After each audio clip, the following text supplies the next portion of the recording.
Good morning dear students. Class 10th maths में हम exercise 6 triangle त्रिभुज पढ़ रहे हैं, जिसका ये लेक्चर नंबर 4 है।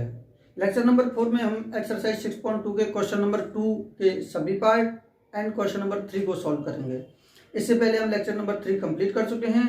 लेक्चर नंबर 3 में हमने question number 1 and example number 1 solve किया था। एग्जाम्पल नंबर 1 बहुत ही इंपॉर्टेंट था, जिसके एप्लीकेशंस का आज हम क्वेश्चन नंबर 2 में भी यूज लेंगे।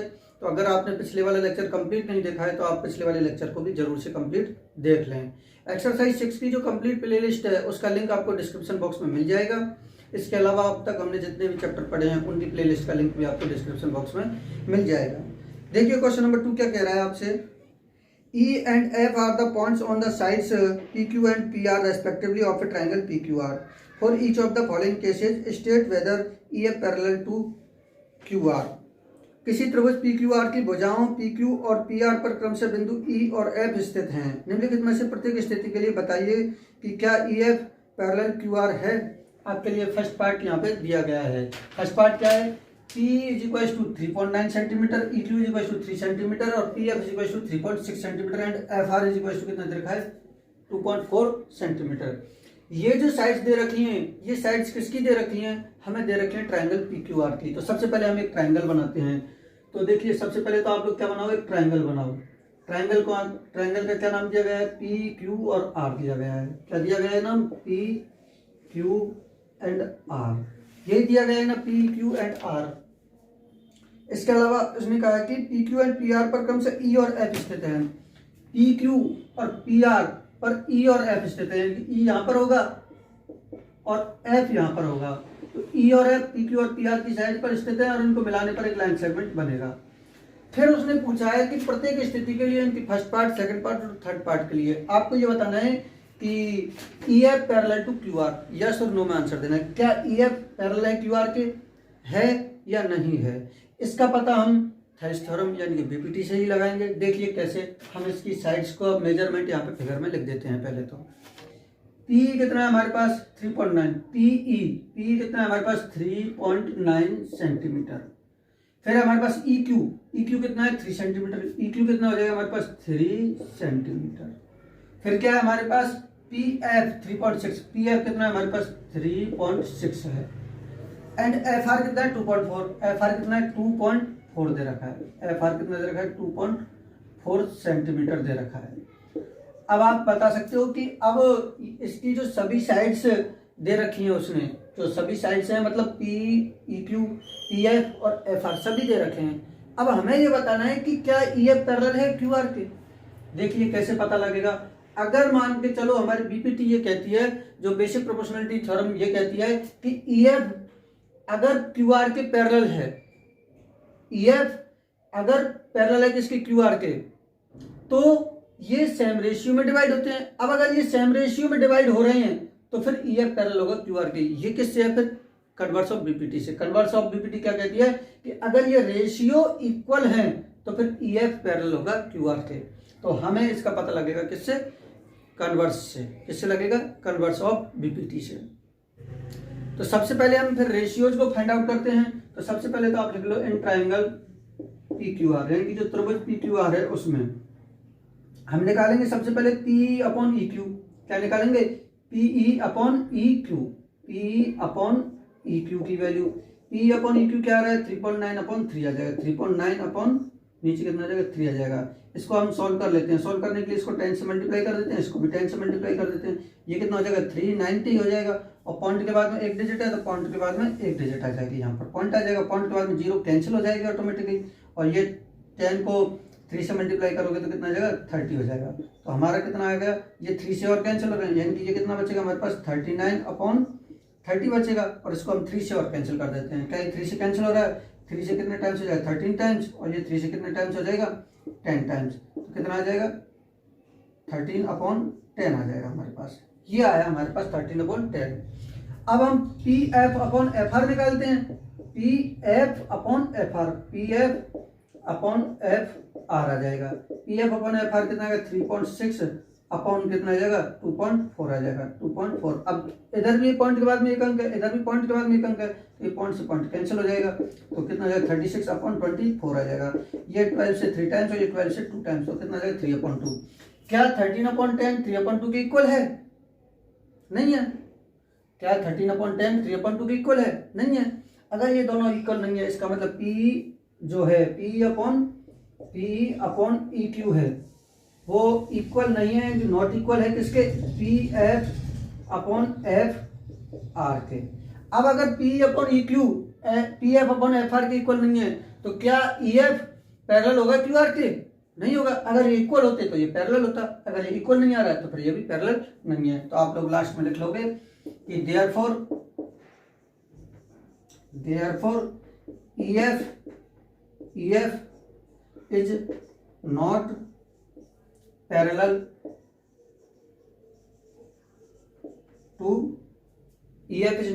टू QR, यानी कि EF पैरेलल के EF QR के समांतर नहीं है। EF है जो QR के समांतर नहीं है। इसी तरीके से हम इसके आगे के पार्ट को सॉल्व करेंगे। अब देखिए सेकंड पार्ट में आपको P = 4 centimetre, Q = 4.5 centimetre, PF = 8 centimetre and RF = 9 centimetre दिया हुआ है। ये जो मेजरमेंट दिए हुए हैं इनको हम फिगर में ड्रॉ करते हैं। फिगर हमारा वही PQR दे रखा है, क्योंकि क्वेश्चन नंबर 2 के लिए कॉमन फिगर है PQR। अब इस PQR में P कितना दे रखा है 4 सेंटीमीटर, तो हम यहाँ पे क्या लिख देंगे 4 सेंटीमीटर, और QE कितना है 4.5 QE। अब चाहे EQ दे दे, पहले वाले में EQ था, इसमें दे रखा है QE, तो उससे कोई फर्क नहीं पड़ेगा। QE या EQ वही ये वाली साइड ही रहेगी और वो कितना रहेगा 4.5 ही रहेगा, 4.5 सेंटीमीटर। ठीक है। आगे क्या दे रखा है हमें? PF दे रखा है हमें 8 सेंटीमीटर, तो PF कितना हो जाएगा 8 सेंटीमीटर हो जाएगा। और RF कितना है 9 सेंटीमीटर। RF चाहे FR एक ही बात है, ये कितना दे रखा है 9 सेंटीमीटर दे रखा है। तो वही इन ट्रायंगल PQR त्रिभुज PQR में आप लोग सबसे पहले तो P अपॉन EQ निकाल लो। P अपॉन EQ निकालोगे तो वो कितना आएगा? P अपॉन EQ कितना आ रहा है 4/4.5 हो जाएगा। कितना आ जाएगा 4/4.5। इसको अगर हम सॉल्व करें तो नीचे पॉइंट है तो 10 से मल्टीप्लाई करा दो इसको, 10 से डिवाइड करा दो इसको, तो ये कितना हो जाएगा 40/4.5 को इससे मल्टीप्लाई करोगे तो कितना आ जाएगा 450 आ जाएगा। और पॉइंट के बाद में एक अंक है तो पॉइंट के बाद में एक अंक के बाद में पॉइंट आ जाएगा। अगर पॉइंट के बाद में 0 का कोई मतलब नहीं होगा तो ये कितना हो जाएगा 40/45 हो जाएगा। और 5 से कितने टाइम्स? 5 8 जा 40 और 5 9 जा 45, 8 अपॉन कितना आ जाएगा 9 आ जाएगा। तो P अपॉन EQ का जो रेशियो, यानी कि इसका इससे रेशियो कितना आ रहा है हमारे पास 8/9 आ रहा है। अब सेम प्रोसेस हम इधर निकाल लेंगे, तो PF अपॉन FR ये कितना आएगा हमारे पास? ये कितना 8/9 है, तो क्या आ जाएगा 8/9 आ जाएगा। तो ये भी 8/9 आ रहा है, ये भी 8/9 आ रहा है। इसका मतलब P upon EQ = PF upon FR आ जाएगा। तो फिर P upon EQ PE upon EQ = क्या आ जाएगा PF अपॉन क्या आ जाएगा FR आ जाएगा, FR आ जाएगा। यानी कि ये जो रेशियोज है वो इक्वल है। इसका मतलब हम लास्ट में क्या लिख देंगे कि देयरफॉर ये जो EF पैरेलल होगा किसके? EF पैरेलल होगा QR के। ये कहां से लिखा है हमने? Converse of BPT। Converse of BPT क्या कहता है कि अगर इनका रेशियोज इक्वल है तो फिर ये साइड इस थर्ड साइड के पैरेलल होती है। तो आप लिख लेना बाई कन्वर्स ऑफ BPT, यानी कि BPT का विलोम से। आप लोग हिंदी में लिखोगे कि BPT का यानी कि आधारभूत समानुपातिकता प्रमेय के द्वारा, आधारभूत समानुपातिकता प्रमेय के विलोम द्वारा, यानी कि कन्वर्स ऑफ BPT यानी कि विलोम द्वारा। किसके द्वारा? विलोम। या तो थेल्स थ्योरम का लिख लो या BPT लिख लो। तो इस तरीके से आपका सेकंड पार्ट हुआ। अब हम देखते हैं थर्ड पार्ट। अब देखिए क्वेश्चन नंबर 2 का third part. PQ = 1.28 centimetre, PR = 2.56 centimetre, PE = 0.18 centimetre and PF = 0.36 centimetre. और हमारा ट्रायंगल है PQR और EF एक लाइन सेगमेंट है, जो E है जो PQ पर है और F है जो PR पर है। इस तरीके से हमारा यहाँ तक की नॉलेज तो आपको पता है। अब ये जो हमें साइड्स दे रखी हैं, ये जो जितने भी भाग दे रखे हैं इनको हम यहाँ पे लोकेट करते हैं। PQ तो ये कंप्लीट वाला है। PQ कौन सा है? ये कंप्लीट वाला है, यानी कि यहां से लेके और जो यहां तक की जो लेंथ है PQ वो कितना दे रखा है हमारे पास 1.28 दे रखा है। ठीक है, ये सेंटीमीटर में होगा, आप लोग लिख लेना सेंटीमीटर में। अब क्या हमारे पास पी आर का मतलब भी यही पूरा हो जाएगा। पी आर का मतलब पी आर यहाँ से यहाँ तक का ये पूरा, ये कितना है 2.56 सेंटीमीटर। ये भी बात आपको समझ में आएगी। अब हमें देगा पीई कितना है 0.18। ये जो पीई है, ये जो यहाँ से यहाँ तक का पीई है वो कितना देगा हमारे पास 0.18 दे रखा है सेंटीमीटर में। और ये जो पीएफ है वो कितना दे रखा है 0.36। पीएफ है वो कितना दे रखा है हमारे पास 0.36 दे रखा है। क्या आपको यहाँ तक की बात समझ आ गई? यानी कि एक तो हमें ये कंप्लीट दे रखा है और एक हमें इधर से ये कंप्लीट दे रखा है और एक फिर यहाँ से यहाँ तक का दे रखा है, यहाँ से यहाँ तक का दे रखा है। इस बार इसमें EQ और FR नहीं दे रखे हैं। तो आप चाहें तो इस क्वेश्चन में EQ और FR कैलकुलेट करने के बाद में भी कर सकते हैं, क्योंकि इस टोटल में से इसको निकाल देंगे तो ये वाली साइड आ जाएगी, यहाँ तक की लेंथ आ जाएगी, और इस टोटल में से 0.36 को निकाल देंगे तो FR भी आ जाएगा।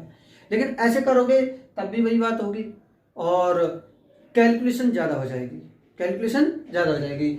इसके अलावा हमने जो एग्जाम्पल नंबर 1 जो लास्ट वाले लेक्चर में 3 में पढ़ा था, उसमें भी हमने यही पढ़ा था कि P/PQ is equal to PF/PR। ऐसा एक रिजल्ट हम प्रूव कर चुके हैं। अगर ये इक्वल होते हैं तो पैरेलल होता है, और अगर पैरेलल होते हैं तो ये रेशियो भी इक्वल होता है। तो हम इस कंसेप्ट का यूज लेंगे और P/PQ निकालेंगे। क्या निकालेंगे हम?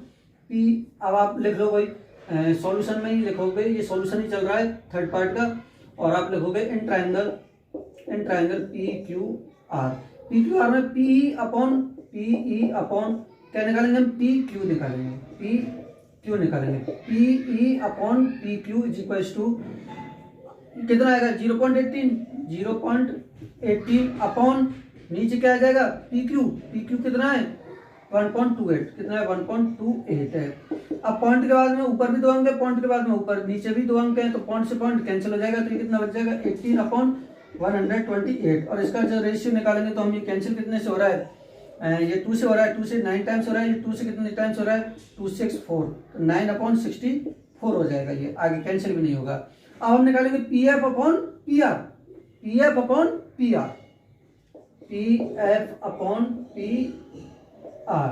इस चीज को निकालेंगे, तो ये कितना आ जाएगा 0.36।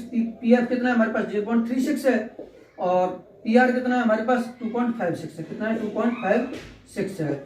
यहाँ पर भी पॉइंट के बाद में 2 डिजिट है, पॉइंट के बाद में 2 डिजिट है, तो ये भी कैंसिल हो जाएगा। 36 अपॉन कितना जाएगा 256। चाहो तो आप 100 से मल्टीप्लाई करा के दिखा सकते हो। ये कैंसिल हो रहा है, कितने से कैंसिल हो रहा है 6 से कैंसिल हो रहा है। 6 से कितने टाइम्स हो रहा है 6 टाइम्स, और ये 6 से नहीं होगा कैंसिल, 4 5 11 और 2 13, 6 से नहीं होगा ना, तो हम 6 से कैंसिल नहीं करेंगे इसको। ये जितने से कैंसिल हो रहा है ना हम उतने से ही कैंसिल करेंगे। कितना है, कितना था ये 36, कितने से कैंसिल होगा? मुझे कैसे पता लगा कि 3 से कैंसिल नहीं होगा ये, क्योंकि 6 और 5 कितने हो गए 11 और 2 हो गए 13, और 13 3 से डिवाइड नहीं होता, इसलिए 3 से डिवाइड नहीं होगा। हम 4 से डिवाइड करेंगे, 4 से कितने टाइम्स हो जाएगा 9 टाइम्स, और 4 4 जा 4 6 जा 24, 1 बचेगा, 4 4 जा 16, तो 16 आ जाएगा 9/64। आप अपने तरीके से डिवाइड कर लें, कितना आ जाएगा 9/64 आ जाएगा, कितना आ जाएगा 9/64 आ जाएगा।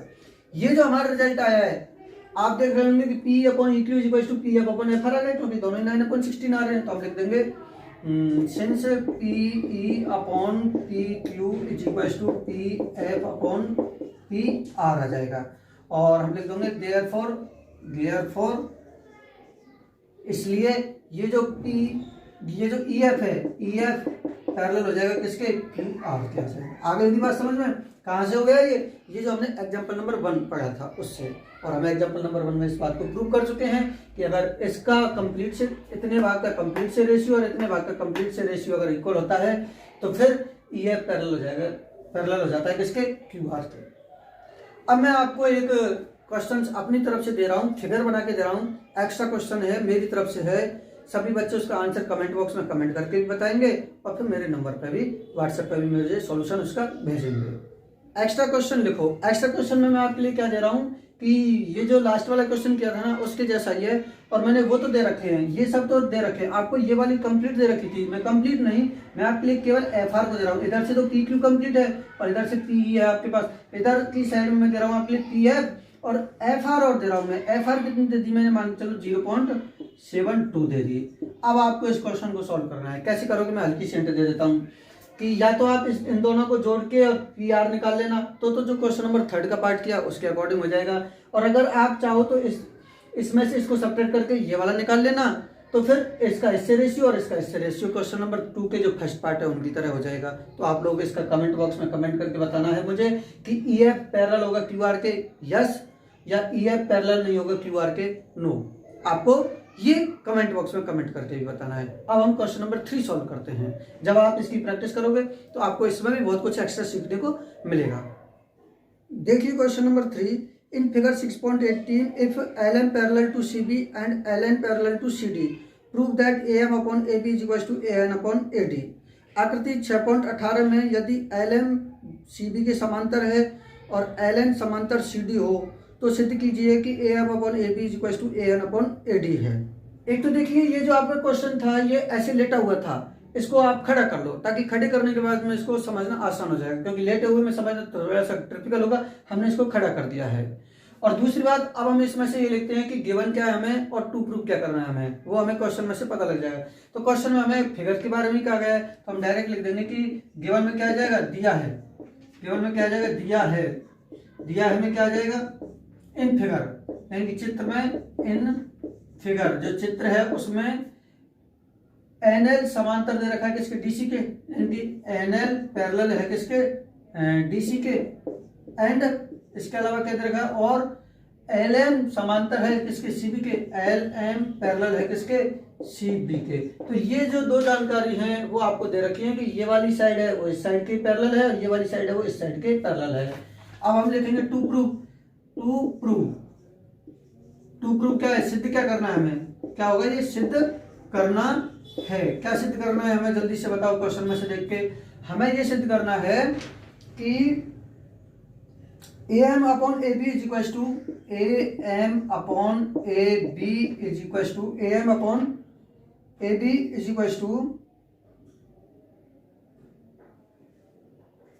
A N upon A D, A N upon A D है। ये प्रूव करना है, यानी कि A M upon complete A B. कैसे है, देखो, A M upon A B और फिर हमें इक्वल प्रूव करना है A N upon A D. कैसे प्रूव होगा, देखिए सबसे पहले तो ये वाला छोटा पार्ट और ये वाला कंप्लीट पार्ट, इसका ratio A L upon A सी के बराबर हो जाएगा। फिर हम क्या करेंगे, ए एल अपॉन ए सी को हम A N upon A D के इक्वल प्रूव कर देंगे। ऐसा आप 9th क्लास में कई बार कर चुके हो। अब प्रूफ देखिए इसका, देखिए अब हम प्रूफ कैसे करेंगे, सिद्ध कैसे करेंगे। तो सबसे पहले तो हम ये वाला ट्रायंगल ले लेते हैं, triangle A C B. In triangle A C B, आप हिंदी में तो लिख ही लोगे त्रिभुज ए सी बी में, तो इनकी जगह पे मैं आ जाएगा, इतना तो आप कर लोगे। In triangle A C B L M parallel है किसके, सी बी के।